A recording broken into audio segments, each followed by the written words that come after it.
வணக்கம். குஜராத் மாடலை பற்றி நீங்கள் கேள்விப்பட்டிருக்கிறீர்களா? இந்தியாவை கடந்த 11 ஆண்டுகளாக ஆட்சி செய்து வரும் பாஜக தொடர்ந்து ஒரு மாநிலத்தை அது அதிக ஆண்டுகள் கைப்பற்றி இருக்கிறது என்றால் அது குஜராத்தை தான். அப்படிப்பட்ட குஜராத்தில் 2014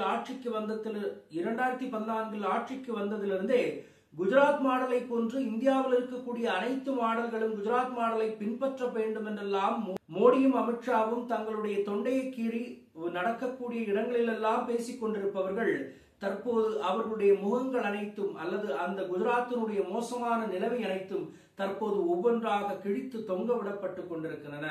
2023 அமெரிக்காவிலிருந்து மிக சரியான அளவில் குடிபெயராத அல்லது சட்டவிரோதமாக குடிபெயர்ந்த இந்தியர்களை திரும்ப அனுப்பியிருந்தார்கள்.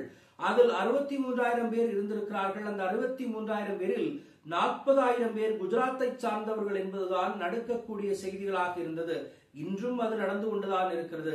இன்றும் திரும்பி அனுப்பக்கூடிய மிகப்பெரிய இன்றும் திரும்ப அனுப்பப்பட்ட இந்தியர்களில் மிக பெரும்பாலானோர் குஜராத்தை சார்ந்தவர்கள் என்கிறதுதான் கவலைக்குரிய விஷயமாக இருக்கிறது.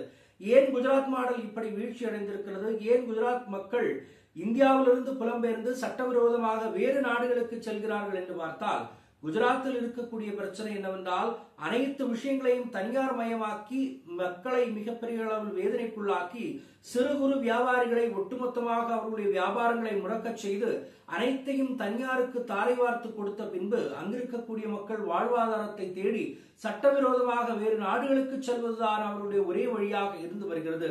அதன் பின்னணியில் தான் மோடியும் அவருடைய கூட்டாளியான அமித்ஷாவும் சேர்ந்து குஜராத் மாடலை அனைவரும் பின்பற்றுங்கள் என்று கூறும் பொழுது அங்கிருக்கக்கூடிய நபர்களுடைய மக்களினுடைய வேதனை அல்லது அவர்களுக்கு தேவையான விஷயங்கள் ஏதாவது ஒன்றை நிகழ்த்தி இருந்தால் இத்தனை பேர் புலம்பெயர்ந்து அல்லது சட்டவிரோதமாக வேறு நாடுகளுக்கு சென்றிருக்க மாட்டார்கள்.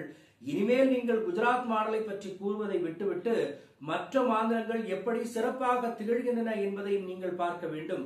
அரசு அதிகாரம் மூலமாக எப்படிப்பட்ட நல்ல மாநிலங்களை உருவாக்க முடியும் என்று கேரளாவும் தமிழ்நாடும் முன்மாதிரமாக நின்று கொண்டிருக்கிறது. அதை பார்த்து நீங்கள் கற்றுக்கொள்ளுங்கள்.